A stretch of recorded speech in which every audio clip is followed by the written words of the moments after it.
Hi, my name's Dale Schmelsley and I'm a partner with CFO America. And today we're continuing with the second of a series of 5 short videos we prepared for you called 4 Financial Keys to Small Business Marketing. And specifically today I want to talk to you about defining your goals. So let's get started. Let's start by talking about the purpose of goals for a minute. Can you imagine a horse race where the contestants didn't know where the finish line was? How about a NASCAR event where drivers weren't sure whether to drive clockwise or counterclockwise? Both would create utter chaos. Jockeys would be running in circles as they tried to decide which direction was correct. And cars would be crashing into each other as some drove clockwise, some counterclockwise, and still others drove first one way and then another. These may sound like ridiculous examples, but they're really no different than running a business without having a clear direction. And just like a race, knowing where the finish line is and staying focused on it is critical to business success. Goals provide us with that vital direction. As Zig Ziglar says, a goal properly set is halfway reached. Goals can also serve another valuable purpose. They encourage us to stretch our abilities and resources to maximize results. Setting goals requires being realistic, but it's not a time to simply play it safe. The founder of Success magazine once said, "All who have accomplished great things have had great aim, have fixed their gaze on a goal which was high, one which sometimes seemed impossible." So let's talk about the next requirement of defining your marketing goal. To be successful, goals have to be specific and quantified. I think this is actually the most important requirement, and there are several parts to it that I want to talk about. It's not enough to say, "I want to increase sales," because that's not constructive or measurable. Which products or lines of business are you going to promote? Are you targeting new customers or existing ones? And if you're targeting existing customers, are you going to market to all of them or just a subset like all those under the age of 40? You have to be able to answer a long list of questions, and you should be able to answer them both before and after a promotion. For example, what's your gross profit on every item in your inventory, or at least on every item in your promotion? What percentage of sales should you expect to be returned? Are current inventory levels adequate to support the anticipated increase in sales? And what impact will your promotion have on variable costs, things like salaries and shipping? Knowing things like who responded to your promotion and whether they bought only sale items or made additional purchases are important in your analysis and evaluation.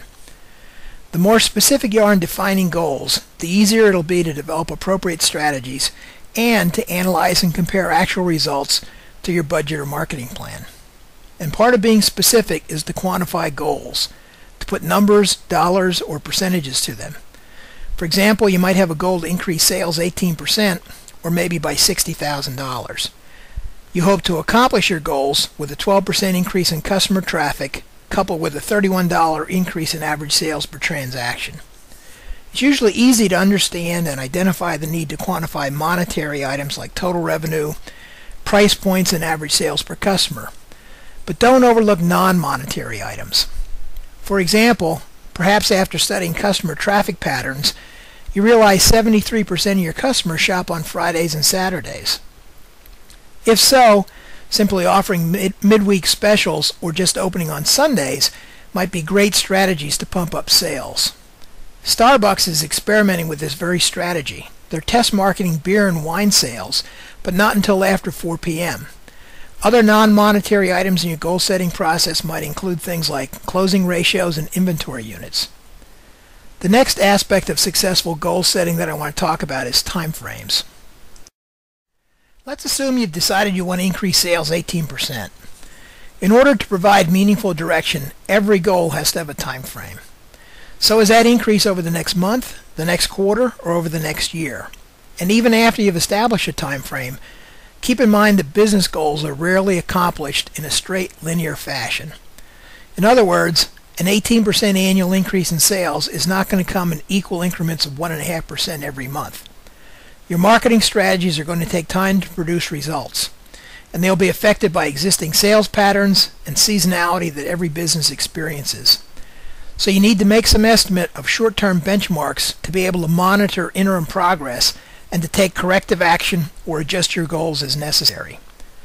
Let's assume you start your marketing campaign at the beginning of the year, traditionally your slowest season.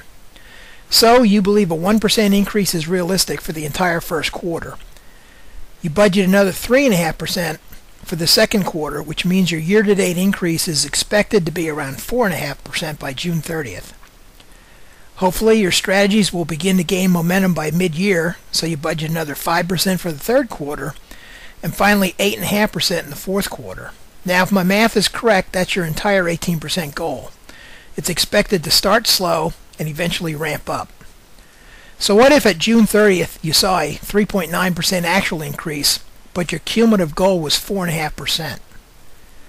Most likely you'll decide you're close enough to budget to stay the course, especially since the 4.5% was just your best interim estimate. Always remember that budgets are a management tool, not a weapon to punish yourself and your employees.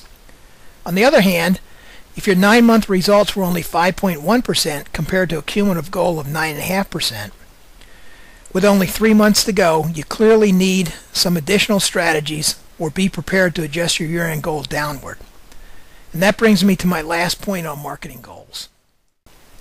As you define goals and time frames, and as you decide on strategies to accomplish them, I want you to be aware of conflicting goals. Let me give you a simple example. What's the first thing most retailers do when they want to increase revenue? The answer is they hold a sale, right? In other words, they cut prices.